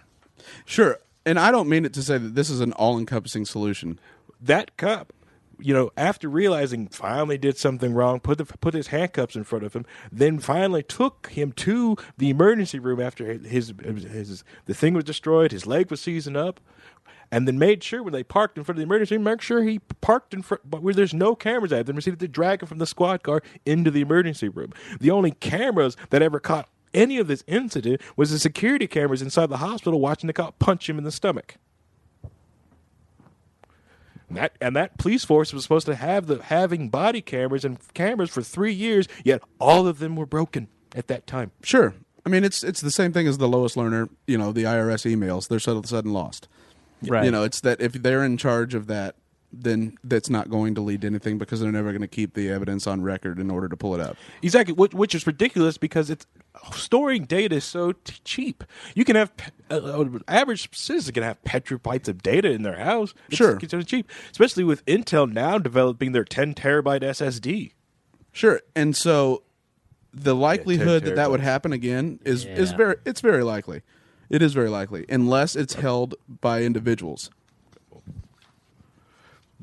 You want more cases? This is just happens where the cameras just are faulty. The dash camera, that dash camera footage got corrupted. And it's funny because it's like, I was arguing with somebody on Facebook. Oh, the only reason we're hearing about these police brutality cases is because they're rare, and now the media just wants to make it a story. So, blah blah blah. I was like, I immediately went to the Raw story and pulled the article that I had just seen about a man being killed in Phoenix. I mean, it's happening more and more and more. It is, and it really. Let me give you an example, though. Would you say that? So, let's say you were an officer of the law, and granted, you would never do anything wrong because you're a libertarian and a perfect individual, but you would be more apt to watch what you did if you were on tape. That's a basic human experience. That when you are being watched, you are necessarily automatically thinking about what the repercussions were for your actions, how things could be portrayed. It's why politicians don't allow cell phone cameras when they give speeches to their hardcore fundamental donors, like Mitt Romney's 47% comment. Yeah. He doesn't make that comment. That's why I'm always careful to say what I do when I'm in this apartment, because I know Hannah's stalking me. Yeah. It's bugged in here. I know. I hear everything he says. This is the second apartment complex she's followed me to. She is kind of a stage 5 clinger. I can't help that she's in love with me. It happens. That was Harry budging his microphone. That was not a fart. Okay, you guys can't hear what I heard, and it sounded like Harry just ripped ass in the microphone. But if I was one of those jackbooted thugs called a cop, and I was behind a thin blue line in a fraternity of people who I know will watch my back and to make sure, oh yeah, that hard drive died. Hard drives die all the time. You just ripped out every libertarian anti-cop cliche you possibly could. Jackbooted fly the thin blue line. You know, when you've got like a Pascal, the head of the fraternal order in freaking Utah, say like, oh, these videos are contradictions to police department are rare. You know, even though Carlos Miller's, can possibly in his gigantic archives of videos could pull out like 10 of these instances in like 5 minutes. You know, it's if you already know that that any accountability is going to be coming from your friend down the street because you guys all live together in the same neighborhood, and you know that that guy in IT is going to destroy it for me because he's got some back taxes. I'm just going to look the other way for him. It's just like Jon Stewart said. Are you my secret Santa? Yeah. So let's wrap up this part of the program to move on to the Rand Paul comments of what he said and kind of get into that a little bit. But any final thoughts on the body cameras, Harry? They're crap. The simple fact that even though, everyone should have the right to videotape the police officers or any dealings with the state. You should be able to videotape them. You have the right to videotape them. Do they really have the right to videotape tape us? We are private citizens. They work for the public. Even though they've got different cases of different judges throwing people into jail for bringing cameras in or bringing up age-old wiretapping laws when we try to record them. Yet when the NSA record all our conversation, that's totally fine. That's fine. Right. They write an exemption for themselves. So I don't think cameras are going to solve any problem other than putting money in someone's pocket until that video footage or gigantic raw data is put up in the cloud and anyone can surf that information that's typing into a badge number and asking for a day or a time. Well, and even then, will it really solve anything? Oh, great. You saw it. Yes, you saw me beat his head in. It's okay. I gave my immunity to use bats. Well, meow. And that's usually what police officers do. They give themselves immunity. Yeah. All right. So Rand Paul struck a nerve and kind of got. It wasn't taken out of context. Just Jon Stewart didn't. He got. Rand Paul basically came out and said, if we didn't have stupid laws like the cigarette tax, then cops wouldn't have to go out and enforce them, and they wouldn't be put in these sort of situations. And he said it kind of that clearly, but Jon Stewart took it to mean like, yeah, you Republicans can't stay away from everything is taxes with you. It's all taxes are evil, and that's why he got killed was because of taxes. We didn't have to kill that runaway slave. Well, if we had runaway slave laws, then yeah, you Right. did have to go chase him down and kill him. Right. That was a very uncomfortable yet astute and accurate. It's how I bring up every law. explanation. It's like there were laws in this country to go take runaway slaves back to their slave masters. Right. And Jon Stewart only says Your those explanation didn't make it any less awkward, Harry. Sorry. Check your it's white the truth. privilege, Chris. Jeez, I'm sorry. I didn't have ice. You're going to hold it against me the rest of the podcast. That's okay. If scotch was meant to have ice in it, God would put it there. Harry is, what would you call yourself? An avid drinker, an alcoholic, Not an alcoholic. former bartender. Former bartender. Yes, I am. Some labeled me a mixologist, whatever the heck that means. Yeah, I'm a former bartender. I enjoy the taste of alcohol. The only time you ever see me without a drink is those few months during Lent. Then I Yeah. do not drink. So Harry brings over a full bottle of what you got there? That's a little Macallan 12-year-old. It's just, the traveling scotch. And you brought your own glasses. Yes, And I you- was. Yes. And you brought your own water. Yes. because we don't have water here. He would have never bet he had to bring his own ice. Yeah, I'm kind of glad I brought water. There's probably jars and jars of mayonnaise somewhere in here, but God, no ice. What does that mean? Jars of mayonnaise. So Cheese. he Maple syrup. Maple syrup. So he goes, Chris, do you have ice? And I said, no, I don't have ice. He's like, I just thought that was one of those things that all white people had, like cheese. And khakis. Yeah. I felt racially profiled. I know how you feel, Harry, and I don't like it. Not one bit. You and me, we're brothers now. Do you? I know what it's like to or feel- do you not have cheese? I have a lot of cheese. I have feta. I have blue cheese. No, I you have don't. Mexican cheese. Oh, I do. Did you call it Mexican cheese? I have Mexican cheese, both. What exactly is Mexican cheese? Queso fresco and queso chihuahua. You have dog meat cheese from Guadalajara? I don't. It's not dog meat. It's not dog meat. It's Chihuahua. delicious. It's delicious Whoa. quesadilla Dogs are melting cheese. expensive. So I have a lot of cheese. I have Colby Jack. I've got Swiss, but I don't have ice. I know. So Harry, I know how you feel. I've been racially profiled. Do you have American cheese? No, that is not cheese.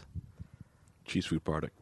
You're so Canadian. American cheese, Velveeta cheese, those are disgusting. That is not real cheese. Cheese food product. Yeah. On American. Gross. It is gross cheese. I like Wensleydale. I prefer like a Sage Darby or something like that. Right. I like cheese. I was just showing you up on top of the bookshelf next to the golden microphone. What do you see? You can't see. I see a picture of you as a baby. Yeah, that's No, that's there's the also- only thing I see. Oh, there's a Canada item. Oh, yeah. See? It's a Canadian squeeze ball. It's a great white menace. I forget who gave that to me, but somebody came to be a guest on the podcast and they brought me that squeeze ball. I remember who it was. So Rand Paul says this, So back to the show. and because this is devolving into chaos. Hannah got here and I totally lost focus. You did. I know. You totally went like that excited schoolboy that all of a sudden the girl comes over to your house. She's not wearing pants and she's got high heels on. It's not, and she's eating. She's got an entire box of Reese's. This is like my dream girl here right now. She got a box full of Reese's on top of her. She's got 31 now that she's had some Reese's. She's cups. working on 2. If Yeah. you ask nice enough, I'm sure Maya would do the same thing for you. But did I say that out loud? I thought Yeah, that was that in my came head. out. So I felt like Rand Paul actually got the short end of the stick a little bit up. He got unfairly attacked when he was really trying to make the point that bull crap laws lead to death. Yes, yeah. For sure. But And- he usually and- does when he makes a point. And to make that argument that it doesn't have anything to do with taxes, how the hell does Jon Stewart think cops are paid? Magically. Yeah, it's all taxation. So everything, and I've made this point a million times, much to Spangle's chagrin, is that everything's economics. Yes. Everything. Everything is human action, which is all economics is. And so the fact that cigarettes they're taxed so heavily it's prohibitive, that creates a black market. That black market creates people willing to make a profit and skirt with the law. That creates police officers thinking that they can enforce the law because we give them license because we refuse to dock them pay for performance. Yep. Economics all the way down. Jon Stewart may not be smart enough to realize that, and I can't help him that he's not smart enough to do that, but he should have someone on like, I don't know, any libertarian at all. Right. Like Thomas Sowell. any individual Nick that Gillespie. actually understands that tax revenue comes from people, from citizens, which he clearly is not that smart. No, or he doesn't want to admit to it. But Greg is right. Everything comes from economics. I had a problem in my office with a couple of my employees. I solved the problem using just Adam Smith economics, like victim of the minority. I was the only manager in the building, so everyone I was a problem between me and upper management. So what did I do? Create middle management. So now they're the middleman minority, not me. It's finally nice to make somebody else a minority, isn't it, Harry? Oh yeah, it was great. It was awesome. How does it feel to be the man? Oh, it is great. I have actually the other day had a white boy get me coffee. It was amazing. Oh, what? A what? I had a white boy get me coffee. It was great. Why was he a boy? Huh? Oh. He's 22. Ageist. Yep. And it felt great as I sat in my chair with my 3 monitors and had him go get me coffee. I was like, this is awesome. Well, I feel like I've watched like a reinterpretation in the modern era of Roots. Thanks a lot, Harry. Black when privilege and has its benefits, doesn't it? Yes, it does. When it comes back to taxes, right? The same people out there upset about the police doing this with taxes for smoking are the same people who are the anti-smoking crowd. Right. If there wasn't so much of an anti-smoking crowd to push taxes to get people to quit smoking, and then pushing the margins on cigarettes up there. Cigarettes in New York is about almost $10 a pack. $12 a pack. $12 a pack. That's a 50% margin just buying them straight up from like North Carolina is just driving up there. Yeah, it's a and that 50% happens, margin. yeah. What else can you get a 50% margin on with little to no work? It's literally software. That is the only thing I could possibly think of. Like, that would be the only other market where you might get that kind of margin. Make like a Silk Road for illegal cigarettes in New York. Oh, great. There we go. It's like you think that doesn't exist. I only take payment in Spangle coins. We're going to create a digital currency that will only, they'll be like Spangle bucks. We should do that. If you don't create that by the time I wake up in the morning, you don't have a hair on your ass. I will do it. I will create Spangle bucks. Now, the question is whether anyone will trade in it like it's a viable currency. Because people know your character. They can listen to this podcast. Those will suddenly, there'll be a big Mount Vox disappearance of all the Spangle coins, and this podcast will end. I'll take them to Porkfest and just pass around Spangle coins, just like Dogecoin. Yeah, we'll get that going around. Exactly. Yep. Just hold the currency early and then dump it. Mm-hmm. So I sorry, she's throwing me off. She's like the heckler in the back of the class. You are really off your game since she walked in the door. She's heckling me. It's I not mean, fun. It's not fair. amazing. I mean, no, you have like just your presence has gotten him so off his game. It's incredible. 'Cause she loves to like screw with me. What is she doing now? She's Snapchatting me. She's Snapchatting me things that. She's Snapchatting me pictures of her boyfriend, and I don't like it. No, that's a joke. He's very funny. Now we talked about it at the end of Rachel's story, episode 92. Just how serious voting is, and you see how institutionalized the lack of empathy that people who work for the system have for the people that they're supposedly serving. Here's an instance where a young woman is very ill, and over the course of 100, 200, 300 people who came in contact with her over a 4-month period, one person had the decency to call her dad and let him know where she was, and nobody was lifting a finger to help this man find his daughter. It's just an inhumane, indecent system. And you voted it in. Like there is a huge part of me that just is totally exasperated when somebody like a Jon Stewart realizes how there's this idea that government can be a useful tool in making a better society. Right. That the liberal argument is that government can be used for good. And I even almost feel like Barack Obama has had that faith shaken in him, because here's a guy who's like, government isn't evil. Government isn't part of the problem. Government is good. Government is what helps people. And anytime you ever talk to anybody who's remotely involved in the government, like if you talk to a police officer, they'll tell you the government's the worst because they get a paycheck from it. You talk to a teacher, the government's the worst because they get a paycheck from it. You talk to somebody who... even somebody who is in a disadvantageous situation, and there's all these government programs that can help somebody who's lower income, victim of domestic violence, or a victim of, take your pick. Somebody out there that has had programs designed for them to help them, right. Food stamps, healthcare, all these various things. There is no way for one of those folks to figure out what is available to them to help them. Mm-hmm. Like there's no... this concept was developed as the explorer, part of the healthcare law. The navigator. The navigator, that's what it was. There's nobody who can say, like, oh, if you want this, you go here. If you need this, you go here. Like, it totally is... It's just to the point that it is so frustrating, so complicated, there's so many, like... different sources of information that all say the different thing, that people just give up. They just Right. say, I'm not going to go get involved. I'm not going to go get the help that it's just Right. Yeah. the system now exists to pay people for services that aren't even rendered. And that's always been its intention. Yeah, It's yeah, the exactly. employer of last resort. right. Yeah. So but we voted it in.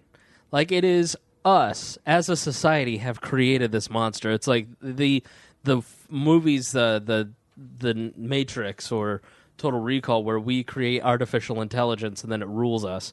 Like, that's where we're at. That's what we have done. We have chosen the government that is killing people. We have, and so what do you do about it? How do you improve it? How do you go about doing it? Does doing nothing work? Secession. Oh. You all right? Okay. Secession. Oh. Well, that's been tried, and that didn't work out very well. Did you just say secession? Yeah, secession. But like, He we can get away with that. We won't fire on Fort Sumter. Just don't fire at that. Just break away. You want to ask Brett Bittner how that worked out for Atlanta?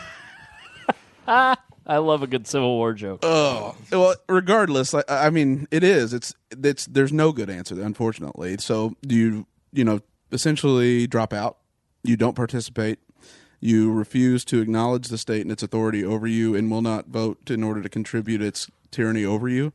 Or do you go vote and try to find individuals you believe won't be corrupted by the system in order to change it from the inside? And unfortunately, neither of those is likely. I think like the solution I came up with to it is basically just trying to find like a community of people who also see the same thing and that rejects the system and then just wants to walk away from it. And that's mainly the reason why I signed up for the Free State Project. It's that simple fact of these group of people think close to the way I am. They see the gigantic Leviathan. They know that they cannot change it from the inside, but they can protect a small little section of it. Is that likely? It's the what other shot you got? True. I would say What you going to do? Go to the moon? no. You can't. I mean, Honduras although that may island. be less of a funny statement here in 20, 50 years, but Yeah, it's true. for the time being, I look at it and I say, what is human nature? And I say, obviously, we respond to incentives. It's economics. Yes. And so if I want to get better governance, I have to design a system where better governance is incentivized. Mm-hmm. And ultimately, I would do that through pay, economic benefits, and the like.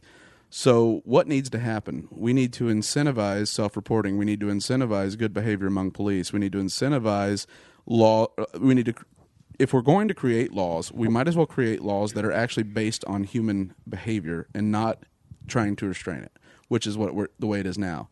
And so if I want to incentivize, let's say, good police behavior, what am I going to do? I am going to tie tenure and pensions and pay to the minimum number of civil, essentially individuals complaints. If I'm going to do it at any other level, I'm going to do it. If I want fewer laws, I'm going to tie congressional pay to fewer laws being passed. How about just cut taxes out? Zero, zilch, none, $0 coming in. So the only way they get money in is people like, the government did a good job this month. Here's $5. However, we're never going to get a balanced budget amendment passed, and since the Federal Reserve controls funds, like right now, we don't have enough money to fund what we have, and we still do it have because any money. because the Federal Reserve can print and borrow and issue Treasury auctions. So, like even because Reagan cut taxes, and it still didn't do anything to stop the growth of government. I'd just say cut taxes, get rid of them. Oh yes, Just get rid of it. so in order to do that, how? Yeah, that's the part. That's the hard thing is trying to get to that point. Like the only way to get rid of the welfare system is to possibly go to a minimum income and then wheedle everyone, just wean them all off the minimum income. So it's just like you're going to get $20,000 a year, and then that's going to decrease every $1,000 for every year over your 18th birthday. It's the only way to really to wean someone down off that, something like that. Sure, or you could incentivize it where you get this basic minimum income for every citizen because you're a valued citizen of the state, and then we're going to give you a multiplier for every dollar that you make over, up to a point. And so you create an incentive at the low end instead of the incentive being to take that free money and not work, in order to have to get it, you have to be employed for 30 hours a week. even if it's for a civil job, even if it's for picking up trash, in order to receive a basic citizen's income, you have got to either work through a civilian corps or you have to have a job in the private market. But what about those people that can't work? They get the 20,000. No, that's all they get. Yeah. Well, that's the thing. Like, but what about the people who just don't want us? So you got someone just to collect, like, whatever. 4 of us live in an apartment with 20,000. We're in a 1-bedroom apartment. We sit there and we just play video games all day, and our check just keeps coming. Sure. So you eventually got to wean those people off. And that wean is inflation. Got a point about that. So it just stays at 20,000. It never changes. It's not no cola. Ooh, that might work. Just let inflation take care of them. It always does. That's what they do for their debt. All right, well, now that we've solved the world's problems, let's wrap up this. I like that one. We're almost to 2 hours. Can you believe it? That's wild. This episode's flown by, Oh, yeah. especially for Harry since he's drunk. Whoa. It's going to take a lot more whiskey to get That's lazy. All right, let's wrap up. Let's start with Harry. So let's talk about the things that we missed in the show that you feel like were not addressed, but you came here and you said to yourself, if I say one thing, I want the listeners to know this. What is that, Harry? Well, I got to say this because, Maya would be upset. When Eric Garner did die, he didn't have cigarettes on him. Really? He didn't have any on him. I did not know He that. didn't have any cigarettes on the man. Well, that's because he had sold them, right? Because he's one of those criminals. Oh, man. That's what we know. But like the other thing is when it comes to like if the police are going to have body cameras and they're going to record all of us, then we should be allowed to not only be able to get that footage from them freely, easily, but also if they are coming upon us and recording us, if we wish to not to be recorded, we should tell them to turn that off. We should be allowed to tell them, nah, I don't feel comfortable with that on. Yeah, good luck with that. Exactly. Hey- But having the more you be more serviceable to us, it's a step in the right direction. I don't think we really talked about the racial aspect of this. The racial aspect's only there is because liberals who are MSNBC and all those alike that are viewing this is the only lens they can focus on, because the other lens is the truth, is that their terrible laws that they want to put in place to enforce people's behavior cost this man's death. So they don't want people to smoke, so they made a smoke tax because it's a vice, because they didn't want people to smoke, and that caused that man's death. So do you feel that there is institutionalized racism, then does that play a factor in it, or you don't think that race played a factor in this at all? Not Garner's. Okay. Possibly Michael Brown's, from all the different KKK alliances they've been finding down in St. Louis. Mm-hmm. That possibly is race. Probably some institutional racism going on there. But in Eric Garner's case, no, that's just good old fashioned status. People, Right. That's it. That's it. Okay. I feel like if we didn't ask that part, we have Harry, who's an expert in being a black man, with us today, and we didn't ask the one Senior question. black correspondent. The senior black correspondent of the We Are Libertarians world. Let's go to Deputy Black Correspondent Greg Lenz. Well, Chief Diversity Officer is what I prefer. Right. Just because you're swarthy. Native American, bro. You have that look of where you're not necessarily white. You're from out of town, but we can't quite nail. You can't place me. Right. Everywhere But accent. looking at these two cases, even if you're a supporter of the law, a supporter of the police officer, what you're really not even looking at is that by supporting the individuals and their actions in these cases is that you support the supremacy of the state in its right to grant you your life. Because if it can take it from you, then you're necessarily granting their right that you don't have the right to live unless they give it to you. And I don't think that's what this country was founded upon. We were endowed by our Creator by certain inalienable rights, life, liberty, and the pursuit of happiness. We were not granted those rights by government. And if you support Officer Wilson and you support Officer Palanteo, then you're essentially saying, I only exist because the government allows me. And you're still wrong. Unless you're a statist. And if you're a hardcore Republican conservative that respects cops, you still are saying that I support progressivism and the welfare state and I don't have a right to protect myself and exist naturally. It is the fundamental right of. It is the first fundamental question of libertarianism. Do you own your own body? Those that support these officers do not. Right. For me, I think the racial aspect of it is a distraction. It is easy to get people who look differently to argue. There's definitely a different. There's definitely a cultural divide that has been created by over many different generations. And that continues because there are elements on either side that want to exploit that to keep us distracted from what truly is the problem, which is a growing government that increasingly wants to use force to get us to change our behavior towards the way the government wants. And for me, I think it is hugely important for us to resist the urge to worship government when it asks us to, and to think about these things differently. You know, it isn't. Does racism play a part in policing, racial profiling, institutionalized racism? I'm sure that it does on some levels. I'm just not educated enough or smart enough to tell you where or how or give you specific examples. But possibly, but with people like decrying you're a racist, stuff like that, him driving all those racists underground, and you will never find them. Right. You know, if Wilson was a racist, we don't know. We will never know. Right.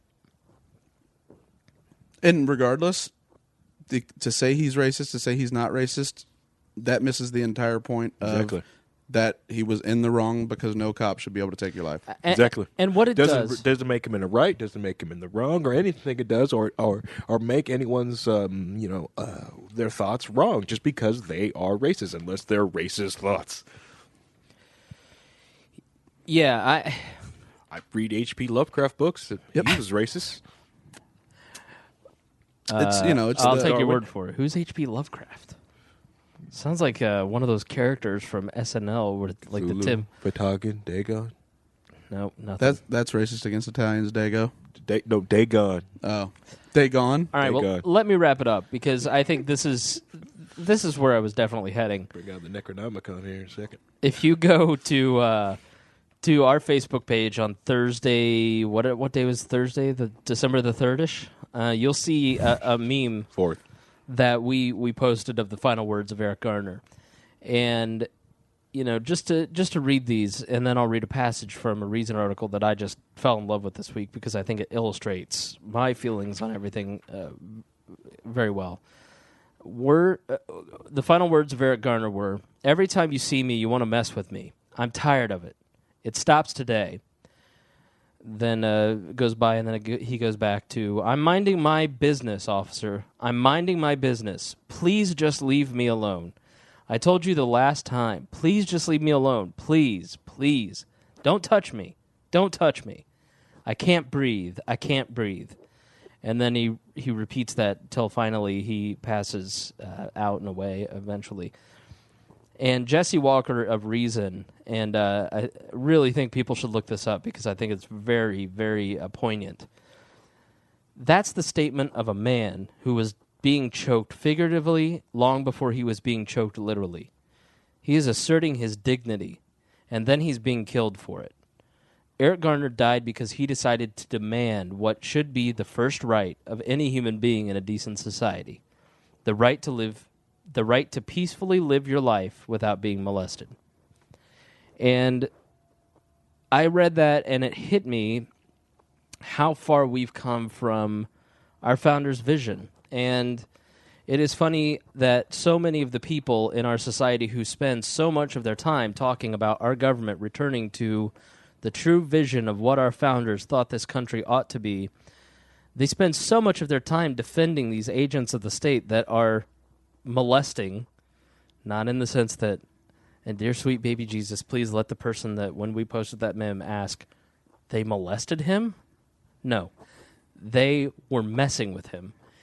And if you really look at where the founders were at and where we're at, we're now getting very close to losing what our founders established. If they would have wanted a large centralized government, they would have designed one. Mm-hmm. Exactly.